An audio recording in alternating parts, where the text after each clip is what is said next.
the scores, we ain't set. He said winner 1, 2, 3, 4, 5, F. Fam over gram, that's a message. We be stacking bread up like it's cheddar. Talking about the scores, we ain't set. We said winner 1, 2, 3, 4, 5, F. Dreams over schemes, that's a Boom. Hey, Michelle, have you ever heard that song? I have not. So quick story, and then I won't say. Abdel's already laughing because I promised I'd only do it once.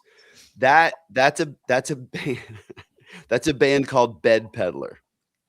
Bed Peddler are 4 buddies that got access to a free studio in Utah at BYU and had fun. And one of them's my son. I was going to say, wait, I've heard this story. You said it in Louisville. I told you in Louisville. Oh, that's right, because I played it and that audience, nobody got up and started dancing, and I was very disappointed. No, but you made them all go find it on Spotify or wherever it was. I did. I was like, let's go get my boy some followers on Spotify. And he did. He got like 5 extra followers that day or something. He was very proud of himself. So anyway, that's I dig that. By the way, I would like to point out that it's Friday and I'm wearing my Bodhi Zadfa shirt today, right? Love it. Abdel's way better than me. He's promoting the brand. Although I have the hat on. I got the model match hat on. Let's go. I have a mom shirt on. I'm the coolest for sure. You are the coolest for sure. Okay, Michelle, we're stoked to have you on today. Something I want to talk about first. We were talking about it off recording just a minute ago, but I think it's a valuable kind of comparison, and that is, and Abdel, you manage. I don't like the word management. You support originators. You're doing a lot of kind of coaching, consulting without monetizing, quite frankly, because you're doing it throughout the industry right now. Michelle, you just recently had your second child, and you are a D1 college athlete, and you still treat your life like a D1 college athlete. Abdel and I can both relate to that. I'm the old guy in the room, but I still train physically every day. And we were talking about that balance between you just having a baby and needing rest and taking time off, but also losing the inertia of all the things that you do when you're in your work, but also physically in the gym. I'd love for you to talk about that for just a minute, like that comparison between, because I think commission salespeople struggle with this quite a bit. Yeah. You work really, really hard to get to a place. And then you get to this place where you've set the bar, but you set the bar 6 months ago. And over the course of 6 months, a lot of things have now changed. So you hit this place, and the reaction to some is, I can take a break. I can rest. I can take my foot off the gas. Talk about that a little bit, because you're experiencing that now in a way that I think Abdel and I, who can't relate to having a child, would say, yeah, you should take a rest. But you're kind of struggling a little bit with, but I can't take too much of a rest because this inertia actually makes me feel good. Talk about that for a second. Well, yeah, I mean, I had a baby 9 weeks ago for reference, and I definitely did take the first 4 weeks off. I did next to nothing aside from staring at my very cute little boy. And it was amazing. It was time that I had earned. And we can talk about that too, because both of you guys know what I do for a living, right? I teach people how to prospect through social, and I like to think I'm really good at it. And at the end of the day, leading into having a baby, I had done exactly what I teach all my clients to do, and had put myself in a position where March, April, and May for the P&L were already green before my son was born on March 28th. And that's an incredible feeling as a sales professional. We can all relate to that. And so, April's happening and I'm in the baby zone. I'm in like this happy land. I feel great. May starts to roll around, and now because of my entrepreneurial brain, right, I'm looking forward and I'm thinking, what does June look like? What does July look like? And that's where my brain starts to go. And all of a sudden, I think we should talk about this. I started seeing some signs of postpartum depression happening, and my husband started to notice it, and we started to pay attention to some of the things. And one of the things that was the core solver of my mood or a down spiral that I was having was working out. So I would go for a run, or I would go to the gym, or I've started doing hot Pilates, which I'm obsessed with. I think it's amazing, but it's mostly for pelvic floor stuff. But I started noticing that when I would go work out, I would feel way better. But then as soon as I'd come home and go back into the throes of mom life with 2 kids, because I also have a 4.5-year-old that's very busy, right? And has a lot of summer stuff happening, and work started to pile up emotionally on top of it. I couldn't disconnect the two things. So what I discovered in that was some people will tell me to rest, right? Oh, you need to take more time off, go take naps in the middle of the day. Like I had a really good girlfriend who was like, when he sleeps, you sleep, which is like the quintessential saying that everybody says to the moms. Yeah. Like, bro, that doesn't work. Like it's not that simple. Because when he's sleeping, I'm working. So I started to transition my mindset to I'm going to give myself one contact nap with him a day. And then the rest of the naps, he's going to be in his crib and I'm going to work while he's asleep. And so when I started to do that, I started to feel a little bit better, right? Because I was like, oh, I'm starting to get some things done and I'm starting to feel the momentum come back. I'm looking at, I have 4 speaking gigs in August, which is insane. That's amazing. But I don't have anything in June, but that was by design. I didn't want anything in June because I want to be home with my family and I have a 2-month-old, But with that comes the other side of it, which is the stress of June's P&L isn't what I want it to be. So now I'm anxious and now I'm, have all these other symptoms happening. So I don't know if that really answers your question, but at the end of the day, if I'm being honest with you, I am such a high D. And professionally, I think we all have number one fear, at least as a wife and as a mom. And I know I said this to you in Louisville when we were together, Eric. I have this giant fear of like being forgotten, right? So like if you take a couple months off, you're like, is anyone going to remember me?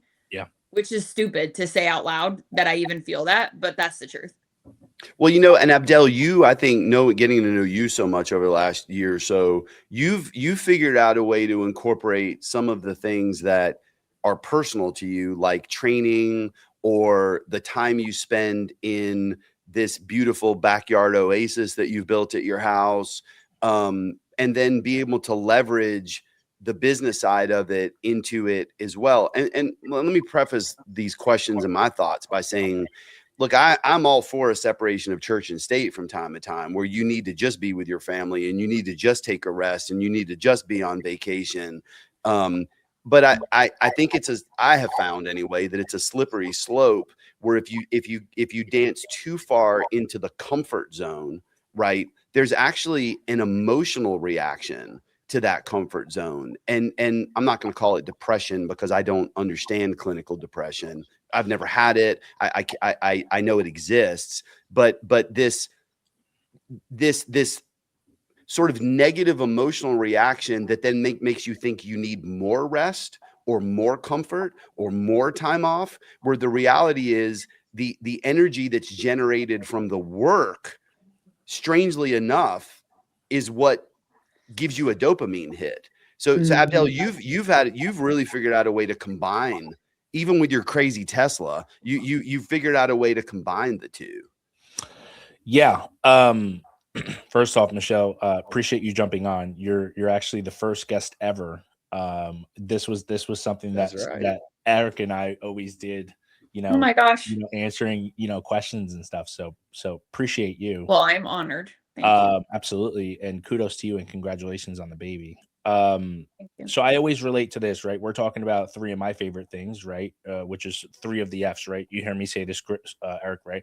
Faith, family, fitness, finance, right? So faith, of course, family, that's who we eat, sleep, breathe, and get our teeth kicked in every single day for. And then obviously staying in shape. And then last, making money. And I relate it to basically reps in the gym, right? So Michelle, as you get to know me, I always speak in acronyms. So it's resilience, energy, pressure, and strength. And I think you could relate that in anything that we do. Resilience of the market sucks. Who cares, right? We're going to put the energy to put as much, information in front of the consumer to lean them away from being monthly payment conscious and being cash to close conscious and all that stuff, right? But what we started doing, and I'm not great at finding that difference between church and state because I think they're correlated, right? Like when we finish this podcast, I got about 12 people coming to my house, and it's referral partners, and we all just work in my backyard, banging out phone calls, and then we fire up the grill. And then we're, I mean, frankly, drinking during the day, but we're having a great time, right? And each person is busting each other's chops about how they didn't convert that call and call that client back and find out why they haven't, used you for any service. And it's not just LOs. I mean, I'm talking about like financial advisors and a DJ and a pest control dude, and we're all just having a good time, right? I also like that the significant others get to know each others too, especially in my world with my originators, because they're not just hearing the big bad gorilla screaming at them for not circle prospecting and not time blocking and not tracking and stuff. So I think building that firm, hate this word, culture, but like making that camaraderie where people enjoy coming into work, right? Like we had to open up a second office 45 minutes away, which frankly, why do you need another office in the same state? But because, the loan officers were complaining about distance. So I said, all right, screw it. I'm going to open up another office. And it happens to be across the street from my kid's school. So now my wife can't complain about me not picking up the kids late. And it's 45 seconds away from my house. So cool. So we check off all three of those boxes at the same time. But I loved what you talked about too, which is feeling like you were being forgotten, right? And we just post a shit ton of content, right? We just put so much content out there, and we're always tracking every single, month, right? The KPIs on what's gaining more views, at what point am I losing my audience? Do I keep my videos shorter? Do I keep them longer? Do I do it professionally in a speaking engagement, or do I do it more walking to the gym? Believe it or not, recently the ones walking to the gym talking about a screwed up scenario that a client that I'm dealing with is gaining the more traction. So it always will. And I know that I've got no choice but to walk from point A to point B, parking my truck to the gym, and it buys me about 15, 30 seconds. So there's my checkpoint where I could bang out my content while walking there. And you just do it. Right. We put in the energy. We love it. We obviously see the ROI, but at the same time, we're sharing some of the crap that we deal with. And I know a lot of other referral partners can relate to it. So, I think you real quick, Michelle, you made me think of something. By the way, this is what we do. We just interrupt each other on this conversation. This is why we decide we were just talking one day and we're like, dude, we should just record these conversations and we called it Settling Scores, number one, because that's a lyric from my son's like song. But number two, it's like we literally get on topics and then we just go back and forth and we settle it. But what I was going to say was, I've got this football club, the soccer team that I'm involved in, and we had to make a decision when we first started it, which would have been the less expensive decision would be to house the players in host family homes. Literally would save tremendous amounts of money, but we didn't do it. And why didn't we do it? Because the value of having them all live on the same campus together and have to walk to training together, to have to spend time cooking together, to watch TV shows together, they actually ended up becoming a much better football club because of those experiences, almost just as much value as what they got in training sessions and things like that. And Abdel, that's what you're talking about when you're grilling out with all of these referral partners and these connections.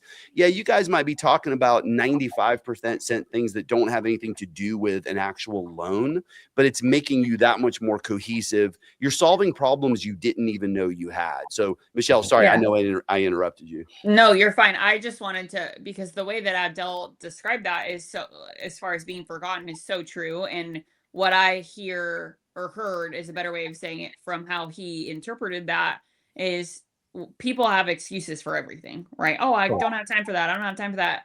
Yeah, you do. Because if you're going to go to the gym, Abdel just recorded a video in the 30 seconds it takes to walk from the truck to the entrance. Great point. And so there's no excuse, but if I'm being honest, I'm going to rebuttal you and say my thought process on, being forgotten was actually a little bit different, because for me, it was last year, which both of you guys, I had the pleasure of being in the same location as both of you several times at the end of last year. But 2025 was the busiest speaking year of my career. I was getting text after text after text messages from people. Oh my gosh, Michelle, you just like burst on the scene. I swear I see you everywhere now. Like, what is going on? And, that is 10 years of grinding for that one text, right? Yeah. From someone that used to never pay attention to me, that is all of a sudden sending me a message saying, wow, I see you everywhere. So that was a text that I earned over 10 years.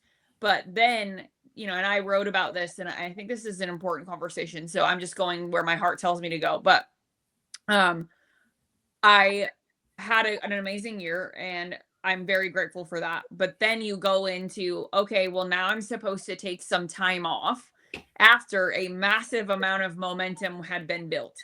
So the fear of being forgotten is, if I take these couple of months off, am I not going to be as busy in the fall and the spring, or sorry, in the summer and the fall as I was last year?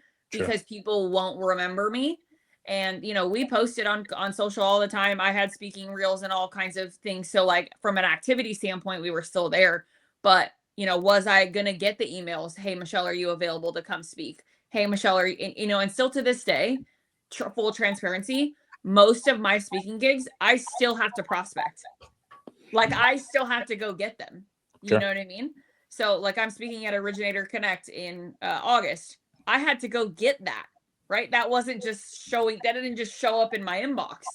So for me, it's still one of those things where being forgotten was a very real fear of, if I don't work for these 2-3 months, is my fall going to be a disaster? Because the springtime when I had my son is literally when these conference organizers are planning their fall.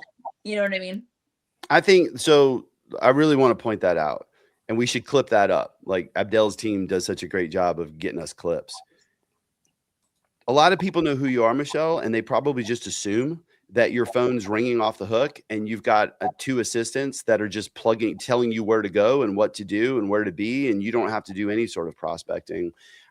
I know that you prospect every day. I know that Abdel and I nerded out about that for an hour and a half. It's who you are. Go get her book, read it. This is what it's about. But the fact that you just admitted that you openly shared it, I think is something really valuable as well, because it relates to something else you said, which is overnight success. There is no such thing. And for those that do have overnight success that somehow didn't earn it, and it's sort of like a boy band that was just plugged onto the scene like Backstreet Boys or something. Well, yeah, they might have been an overnight success, but the reality is there's people pulling the strings of that overnight success that can literally pull the lever, the floor drops out, they disappear, and they just plug in the next boy band, right? For everybody else, I remember people when Hootie and the Blowfish blew up back in the day, and people are like, oh my gosh, they came out of nowhere. They're an overnight success.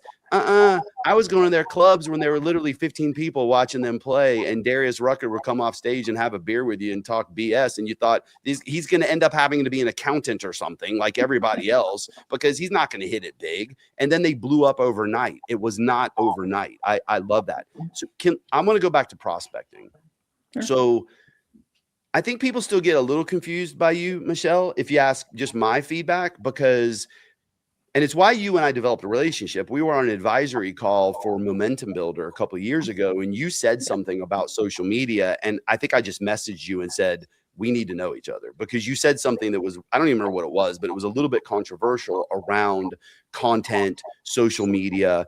Can you talk a little bit about your background with what you were doing sort of on the influencer side a little bit first, and how that was an eye opener for you to say, this looks like it works, but it actually doesn't work for 99% of people. And prospecting is the motion, not influencing. Can you talk about that a little bit? Oh my God, I love to. This is my favorite thing to talk about. So when you were on that call with me, what you probably heard me talk about was, you don't need more followers. You don't need more likes. You don't need more video views, because 95% of the people that we see and that we think are killing it on social have bought that, right? Meaning they haven't earned those eyeballs. They paid for them, right? And so back in 2014, when I launched Burma Media, I actually was buying and selling and flipping Instagram accounts like you would buy and sell real estate.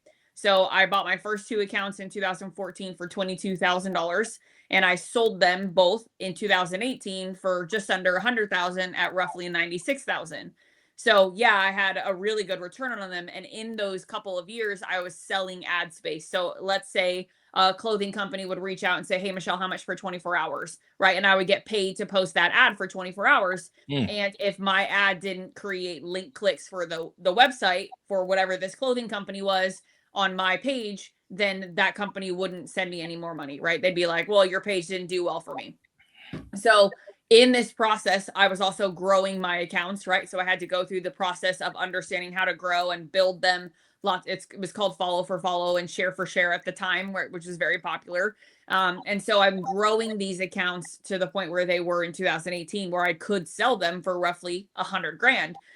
But in the process, I saw everything on the back end that you could dream of from the fake, all of it, right? So when I remember one of the very first podcasts I ever was on back in 2020, I won't name names, but I remember thinking, oh my gosh, I'm going to just crush it now that I'm on this podcast. Like I'm going to blow up because I'm going on the show. And I remember watching my post go live on his account thinking it's just going to explode. I'm going to get tons of new followers. All these people are going to be reaching out to me. It was, and I remember looking at the post. I literally had my phone and I was like refreshing it. And it went from like 20 likes to 2,500 from 2 minutes to 5 minutes. And my radar went off and I was like, oh, nope, that is all fake. Wow. And so knowing who I am, and you guys know this, Abdel, you're learning this, but Eric definitely does. I don't have the tolerance for that. So I reached out to him and I just said, hey, out of curiosity, are you purchasing fake views and fake likes? And he actually blocked me on social. And then I had to reach out to his team and say, hey, can I schedule a call with him? I'd like to go over the podcast and how it went. And if he enjoyed it, like I was essentially trying to get in front of him so that he couldn't ignore me. Right.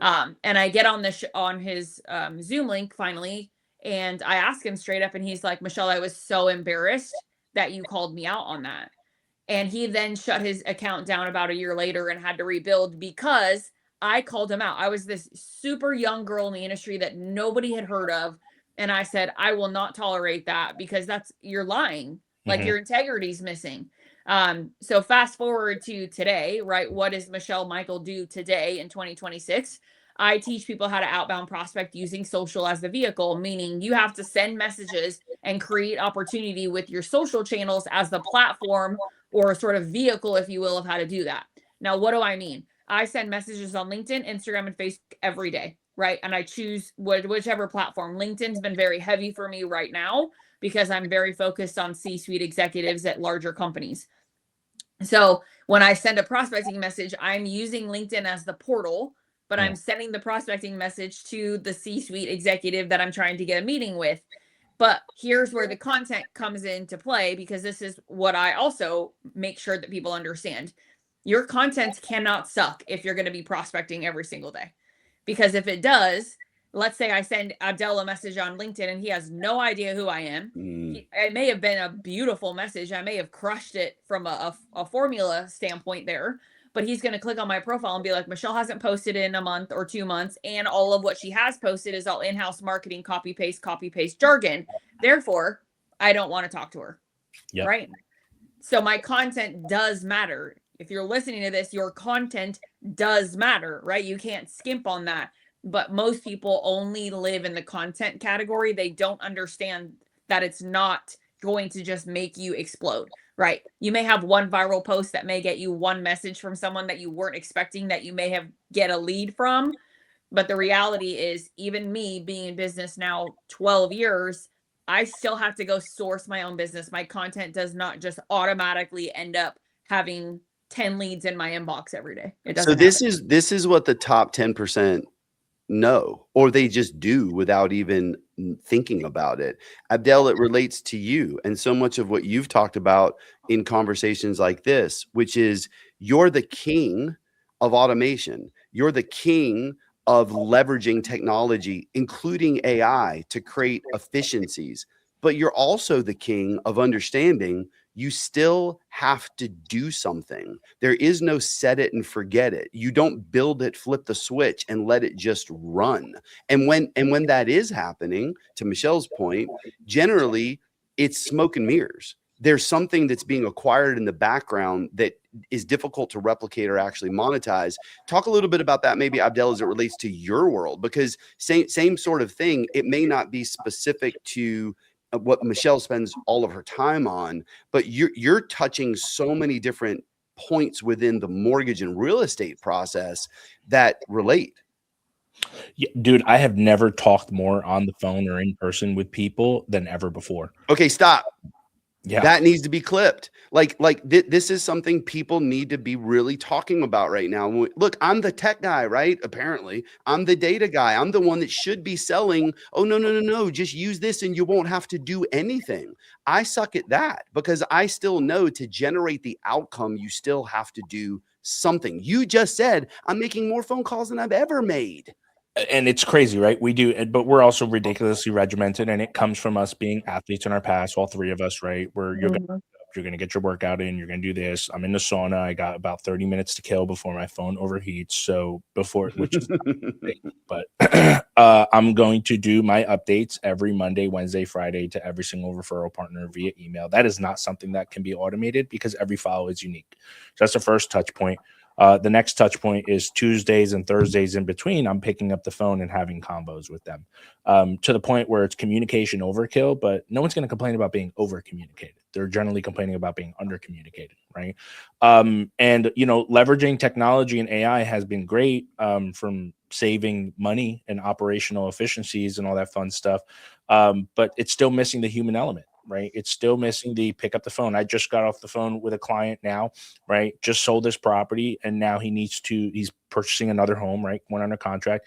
He is, up there in age, doesn't have an email, right? Doesn't have anything like that. I got to get disclosures out, right? And you have to do an e-consent. So I'm like, we're going to just give me an email. He's like, I can't access it. I can't get into Comcast or whatever. And I'm like, dude, it's fine. Just give it to me. Gives it to me, e-consent. He's coming into my office later on Monday and I'm going to print the documents. We're going to sign it. We're going to go through everything. And he's a consumer that doesn't work, gets Social Security, is under the impression that he can't qualify. That's not true, right? We have various programs, like Change and Champions and all that, like a community loan, where as long as you have a heartbeat and you could put 20 or 25% down and have 6 or 9 months reserves, you qualify.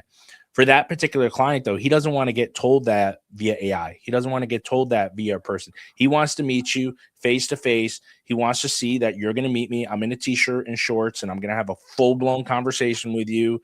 And you're probably going to do your research in advance because the agent told you who I am. You're going to find out who I am. But I also was the first one. The agents are also, I think this is important in an originator's world, is if you are getting a referral from somebody, the agent needs to be somewhat trained, for lack of better words, as to how you want that referral to be, right? Like, don't ever, I lose my mind when I get an email from a client saying, I got your contact information from person ABC, right? Like, no, dude, it needs to be a live phone call transfer, especially if it's an online consumer direct lead, because you just got them on the phone. The second you hang up and you do a group text, they're going to move on, right? Like, transfer me immediately, like a Zillow Flex lead where I can just pick it up and have it. And as you know, I don't have a voicemail. So if you call me and I don't answer, it goes to the office. There's always an admin there from 8 a.m. to 9 p.m. who are going to take those phone calls. Not an AI bot, an actual live human being trained and taught guerrilla style how to speak and how to conversate. And that's it, dude. And I think it relates in any industry, right? In any industry, mortgages, real estate, tech, marketing, media. You can't hide behind that gauze of that, right? My approach is SCTE. We're going to friend request you on social media, then we're going to call you, then we're going to text you, then we're going to email you. Generally, the people take the path of least resistance backwards of email, text, maybe call, and probably not friend requesting you on social media. And that's kind of my spin. And since we've done that, our business has grown. Originators are now reaching out from a prospecting perspective to join the team. And if you don't fit that culture of, I don't believe in social media, end the conversation right now, buddy. I don't want to sit there and convince you to use social media, because if you're not on social, how the fuck am I going to get you on AI, right? And it's just the reality, right? You got to take the baby steps. But yeah, incorporating that stuff has been great. And to Michelle's point, the hard work. Now we get the exposure of being asked to speak on stages and being asked to get on pods and all that fun stuff. Well, and part of that is also that, and going back to Michelle, like if you've never heard Michelle speak, if you haven't read her book, you should make an effort. There's value in those things. Read her book and don't know her, and you're still going to get value from the book. But I know that one of the reasons why people come to you, Michelle, is because they also like you and trust you, because they've been able to get to know you, not just because they're following content, but because they're having conversations with you. You're telling them things that sometimes they don't want to hear, and the good ones, the real ones, that's actually what they want. So a quick thought and then a question. Thought being, you guys are making me think right now about a conversation I had with one of my boys recently. And they're both gym rats also, which of course, because they were raised by me. And so they're gym rats also. And they're, one of them's barely 20. And we were having this conversation around the physical work of training, and then the supplementation, proteins, macros, micros. They're not on peptides and stuff like that, but we were talking about those sorts of things. And I was explaining that as you go through life, what you're going to find is that majority of people live in the supplement world, but the wins actually happen in the training, because they're called supplements for an effing reason. It's a supplementation to the work that has to happen. If you don't do the work and you haven't built the foundation, the supplements have nothing to bolt onto. There's nothing for them to scale. There's nowhere for them to create a multiple. So, and it was I was having this conversation. I thought, wow, this is a life lesson. This isn't just about training in the gym and understanding how a supplement can help you increase your quote gains, right? Okay, now question, little bit of a transition.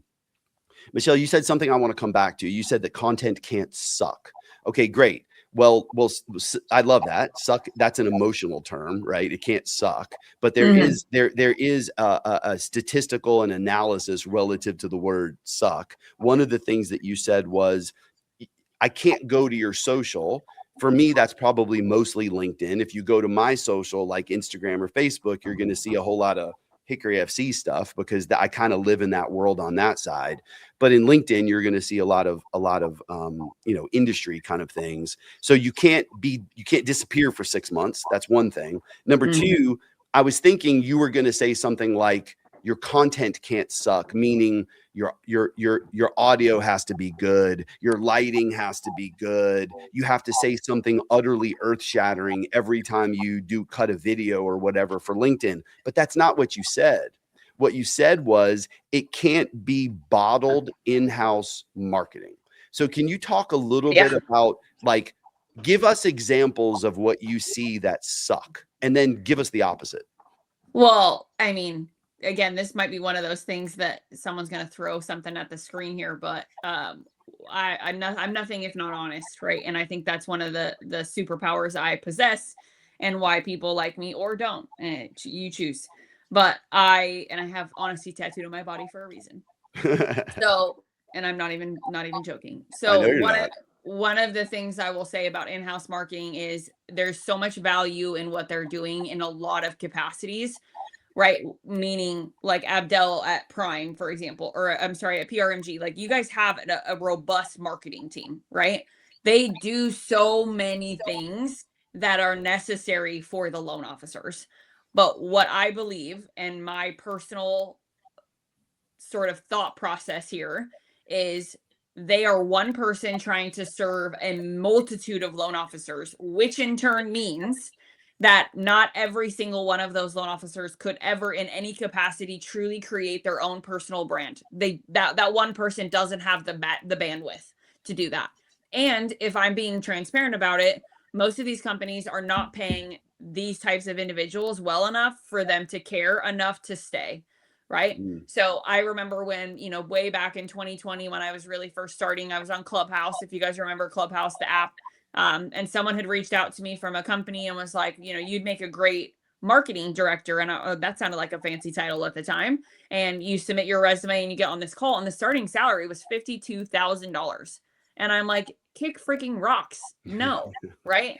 And so I look at in-house marketing as one of these things where if you truly, truly want to have a company where every single one of the individuals can really feel like they are seen, they are heard, and they are served properly, you have to pay this person well.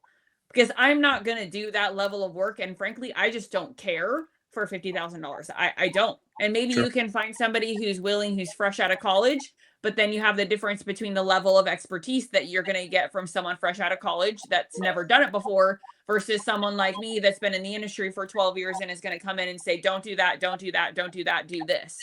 Right. So when it comes to in-house marketing, one of the other things, and I'm not saying I want one of those jobs, let's be clear, because I don't. I love my company and I love my career. But what I am saying is when I did have a company reach out to me recently, actually, and offer me a position like this, what I said to him, I said, first of all, you couldn't pay me enough. And he's like, well, name your number. And I'm like, nope, you couldn't. Why? Because I want to be home with my kids. I want to have full flexibility of where I go and what I do and when I do it. And number two, I would fire your entire marketing team and start over. Second I get And hired. yeah. And he was like, okay, well, can you explain why? And I said, because every single one of these individuals is going to have to understand that Abdel does not want a graphic about a VA loan or about this champion community program that doesn't have his face on it and has some random person that doesn't look like him on it that also has way too much text that no one is going to fucking read. 100%. I don't. I could so relate to this too, right? Because you know, there's always a balance between enterprise level marketing, right? And then individual LO, or I should say enterprise branch manager to loan officer, right? And I know you and I had this conversation, right? I don't wear any clothes except Got Mortgages, right? Inspired by the Knicks. Let's go Knicks. But you have fun with it, right? To the marketing where I don't want your boilerplated large CRM flyer where it's going to be 3/4 the data, and then I'm in the corner left, and then, oh, realtor, look, you're in the corner right now. Congratulations, you click the widget and change the person's info, right? Correct. And I truly think now, you can get a little creative now because of AI, right? And people complain sometimes like, oh, it's a chat GPT flyer. Well, dude, you're doing something. So we're again, the baby steps analogy, right? We're getting there. Congratulations, you've identified that your marketing sucks and you're going to lean on AI to help you get there. And then hopefully you tweak it and tweak it and tweak it until it gets better. But yeah, to your point, I mean, our institution does a great job. We've got several different marketing departments where I think we've consolidated that too, where one is digital driven, one is like brand culture, I think we've called it now, and then the other one is like for our LOS marketing. That's all correlated. But I don't use the 3/4 of the stuff. I've got a team page that gets those boilerplated info. And then my stuff, I would never post sometimes I even hate the list report open house flyers, but they're freaking easy. And now with some websites, they're easy to just put it out there. So you print them for open houses, they're automated. You send those marketing kits. But people work with you, right? And the cliche saying of know you, like you, and trust you, Eric, you know, you've heard me say this. Yeah. People know me, trust me. Fucking 3/4 of them don't like me.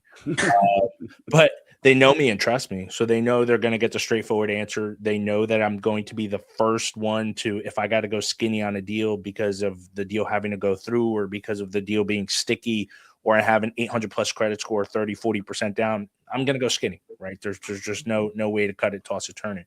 And I think building those two, people end up liking you, right? Well, but I think people have a thought in their mind, and you just said it, right?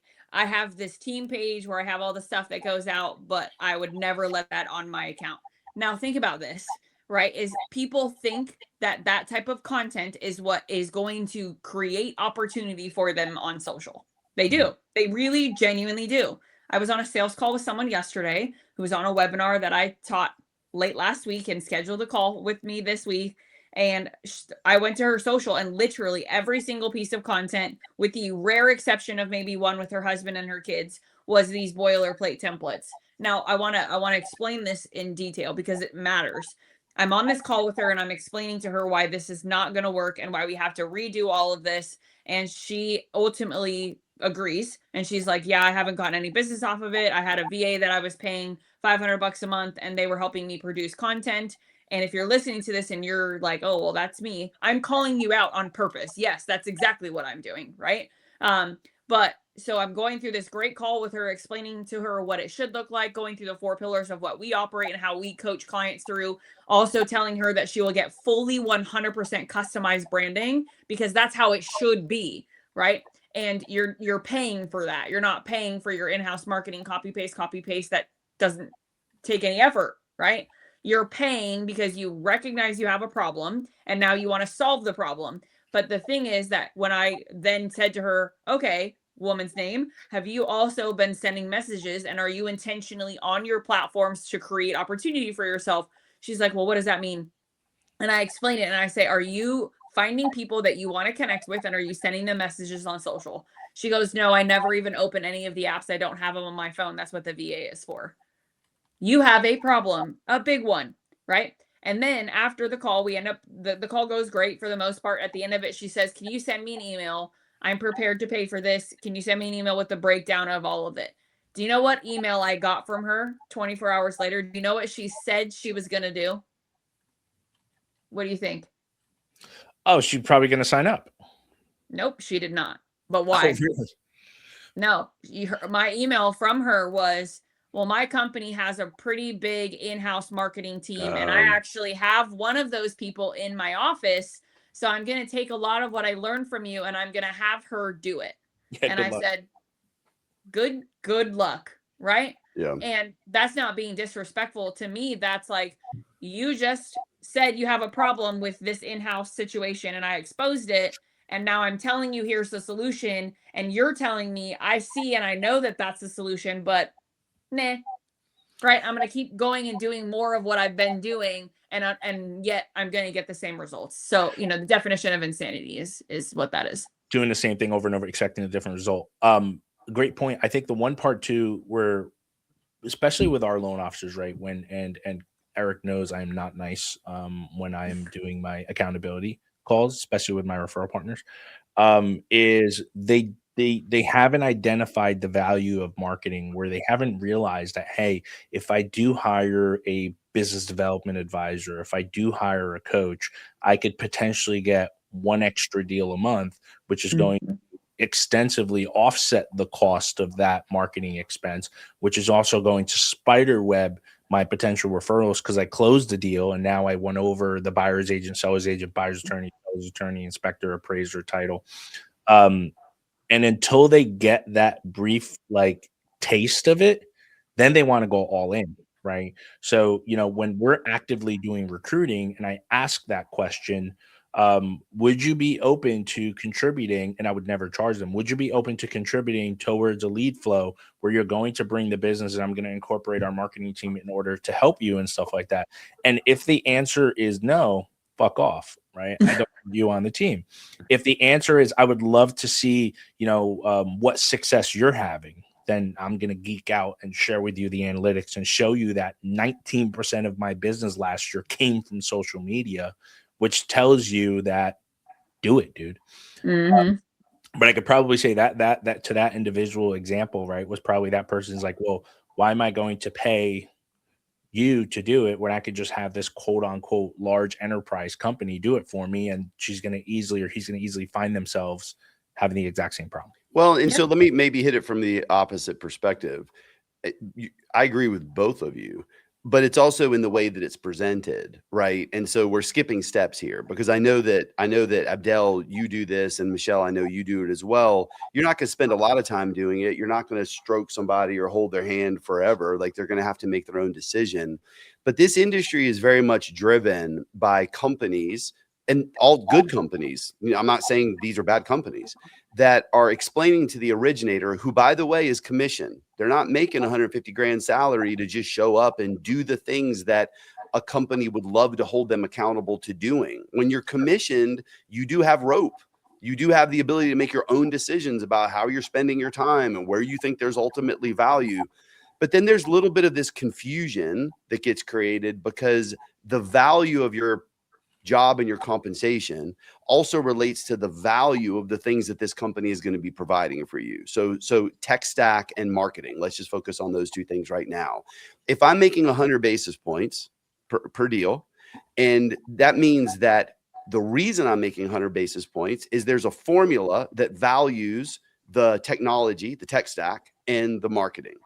If that wasn't there, I might make 120 basis points. I might make 130 basis points. Can we all agree? I mean, that because those things cost money, right? So that whether I realize it or not, that's inside of my brain right now. When I start making decisions about other things, do I leverage what's already being paid for, or do I go and invest in Michelle because she's going to help take me to the next level? Michelle is my supplement. Truthfully, sometimes Michelle might be my foundation and the other stuff is actually my supplement. But the difference between the top 5 and 10% and everybody else is that they don't look at it that way. They look at it as I'm willing to make a personal investment to be able to scale where I already am. I'm already at this level. I need to, great company. You help me get to this level. But to get to the next level, I'm going to have to supplement, and I'm going to have to make an investment off of that supplement. It's then up to you guys, the two of you, or me for that matter, when I'm having conversations, to understand what is your desired outcome. This is what your investment's going to need to be. And then ultimately, this is the outcome if you do these things. But it's harder in this. It is a little harder because this industry is driven by the reason you get paid 100 basis points or 120 basis points is because we're creating all this value over here, whether you're using it or not. And then the other side is this industry is full of consultants. And what do those consultants claim to do? I'm going to do this work for you, and I'm going to basically leave you with a package so that you can keep going and doing it yourself. And it makes it hard, man, for those LOs to figure out their path in all of it, which is why I love the two of you, because you don't really give them, like, by the way, here's another one. There's too many freaking options, and companies allow for so much optionality that then there is no ability to scale. There is no ability to create ultimately a multiple. The two of you have a way of doing things where you're going to learn them, you're going to learn about them, you're going to build that trust, and then you're not creating optionality. This is what you need to do. If you're not going to do it, we're not good for each other. And that's how I am with my team. Literally, it's, hey, I don't want you guys to be the guinea pigs. I'll be the guinea pig, because I also know that I'm not going to vibe code from 9 to 6. Right? It's time blocked in my calendar from 7 to 9. And I screwed up and got into it early, right? I was supposed to wait for Layla in 2 more weeks so I could get her to do it. But now that we have, dude, now we're building websites for referral partners. And I'm basically building out templates, right, for them. And we're optimizing them and telling them, this is, you're going to post the blogs. This is how you're going to come up on AEO. This is how you're going to come up on GEO. I am not a marketing fucking person, but if you have one, here's an audit of your website. Now go to them and say, you suck. Now you can fire them, and I will give you a marketing person that is a hyperlocal partner that I know that you're coming from me. So they're going to damn well know, because I'm going to check your stuff. Right. And I did that, right, in our mastermind. I just did it on every person's website. And lo and behold, the ones who scored D's and F's, and it was on the scoring metrics, were the ones that hired people. And I'm like, you guys thought that you guys were doing a great job. Maybe they were doing just SEO, but the average searches now are not being done that way. Right. Nope. And you're putting out the content. And I asked them, all right, how many views did you get this month? I don't know. You fucking idiot. You, first of all, you have a personal account. You should be having a professional account or a creator account or whatever. It's never gotten easier. It's actually now updating you Instagram monthly to tell you how you did relative to last week versus how you did relative to last month, and how consistent you were on posting content and stuff like that. So, yeah, I mean, again, I think it's just, we also do the point where if I'm telling you to do something, it's because I'm doing it, right? Like, I don't have the bandwidth to put my feet up on the table. It'll probably hurt my back, but I'm in the trenches, bro. Like, if I ask you to do something from a marketing perspective, Michelle, I'm sure you're the same way. If you're asking them to circle prospect directly within the DMs and so on and so forth, and we talked before, right? Get to know the person first, and that's your, call it, conversation starter of, hey, dude, I saw you got a dog. I've got a freaking German. That fucker just tore up my hot tub, and it cost me $600 to get a hot tub cover. True story. Did that ever happen to you? Right. And then from there you go in for the kill of asking for a meeting, asking for a conversation. No, I'm not taking you out to coffee. My doctor tells me not to drink coffee. Let's jump on a Zoom, and here's a whole full-blown business model and what we can do to help out each other. Yeah, I mean, my framework is so intentional, and we actually, this is something I'm super excited about. And Eric, I've been really wanting to tell you what we've been building, and we officially can say it out loud now. But you know, when my clients come to me, they want help prospecting. They want to know who to message, what to say, and how to not mess it up and sound super cringe or like a slimy car salesman in the messages. And with that, there is a very specific formula I teach that is in my book. It's on page 132 and 133 for anyone that gets the black line on Amazon. But the reason that framework is there is because it solves the, oh, look at that, Eric, look at you. Oh, it wasn't Eric. That was Abdel. Yep. Oh, Abdel, but not to break your train of thought. I was looking over here because usually your book is right here on my desk too. But yeah, usually it's next to me, but it's at home. I've got it at the house right now. So you did break my train of thought. Dang it, Eric. Sorry. But no, so the framework, right? What the framework is so that they can prospect successfully and actually get their messages answered and responded to in the first place and actually responded to. But here's what we did. So people, when I work with my clients, one of the things that I always tell every single client, text me as much as you want. Like if you're going to go send a message to prospect somebody and you're like, wait, hold on, I want Michelle to review this before I send it to make sure it's following the framework and it's where I want it to be. Is that going to work? Right. So they'll ask me, I'll give them feedback. I'll respond, say, I would change this, I would change that, whatever. But that takes a lot of my time, not to say I won't give it to them, because I do and I love it. But I actually built a custom GPT in chat so that now if someone is one of my prospecting clients and they're like, well, I want Michelle's opinion on this, but I don't want to blow her phone up, they can. And we spent almost a full 30 days trying to break the GPT before we officially are now getting ready to roll it out. And you guys know who Katie Shive is. She's one of my absolute closest girlfriends in this industry. And Katie's worked very, very closely with my team and I on this, and she's run point on a lot of it. She's tried to break it. She had my team and I try to break it. And so we're at a place now where we are really excited about what it is. So it's as simple as, hey, Michelle, can you review this message? And is this how you would want it to be? And does it follow the 4-part framework that I teach, or does it not? Right. So it will then rewrite the message and send it back to the person and give them the exact spots. Hey, this is where your personal connection wasn't there. This is where your time anchor call to action was missing. Right. So it's really, really fabulous. But I'm so excited about the official launch of Drivers and Leavers as its own entity here within the next 30 days or so. And that GPT, I think, is the key, because I think really people need to send better messages that don't sound like AI and don't just add to the sea of white noise crap that we all get on LinkedIn, Instagram, and Facebook every day. Well, it's actually turned into a game now where, you know, Abdel, you mentioned it earlier.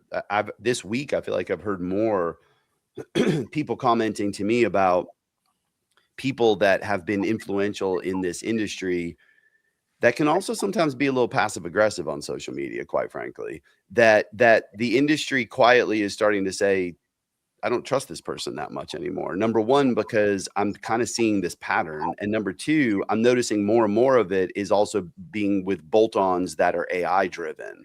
And so there's a place for it. And you have to know how to use it. You have to know how to customize it. You have to know how to do the work to get it to give you back what it is that is actually Michelle and not some bot that's just giving bottled answers at scale. All right, I have lots of more questions, but we don't have time. So here's what I'd like to do just to close it out. Michelle, is there one tip? Is there one tip that when you get asked questions, you kind of roll your eyes because you're like, dude, I said it years ago. I'm going to keep saying it today. Here's the one tip that could be actionable that someone can start doing today. Give us a tip and then tell people where to find you. It's so simple. Send one message every day to somebody that you don't know and do it using leverage. But when you leverage someone, actually talk about a real relationship we have with them, right? Don't just name drop to name drop. So that's what most people, I feel like, are doing very, very poorly in their prospecting right now. So they're name dropping someone and they're assuming that the person on the receiving end is just going to believe that they have this relationship with them, when in reality, you're probably unless you establish personal connection, you're probably just trying to name drop to make yourself sound cool. Sure. And there's no real authentic relationship there. So like if I name drop Abdel or if I name drop Eric, right, I can actually say, yeah, I was on an 1.5-hour call on Memorial Day morning with Abdel standing outside in my flower bed because I was getting ready to spray the weeds afterwards but we had no other time to talk and we wanted to connect, right? So I can say I have this actual relationship. And for you, Eric, right, I can say, yeah, Eric and I were just at an MBA together, speaking in Louisville alongside Jason Heflin in the Kentucky MBA, right? So I'm adding ethos to who I am by establishing a personal connection with the person I'm trying to create leverage through. So don't skimp on it. And most people will, because they won't take the time to understand how to do it properly, or ask for help. You know what? I don't know Katie, and I'm going to do that today to She's Katie. Amazing. Abdel loves her too. So we Well, both are like, I think we know who each other is, but yeah. I'm going to drop Michelle's name, but I'm going to be super specific when I drop that name about the conversation today. All right. Where, I mean, it's not hard to find you. Is there a path that you like for people to try to find you? Yeah. I mean, Instagram, Facebook, LinkedIn, doesn't matter where, all of those platforms, I'm actively returning messages throughout the day. And go buy the Black Line on Amazon. It's great. I was one of the fortunate ones to get it kind of early and have I read it, and then I kind of go back to it and I grab little pieces of it from time to time as well. There may or may not be another one. We'll just say that out loud. Okay, I love it. Michelle, you're the best. Thank you for joining us today. Abdel, thanks for kind of pulling this together. This was an easy yes when that text string started.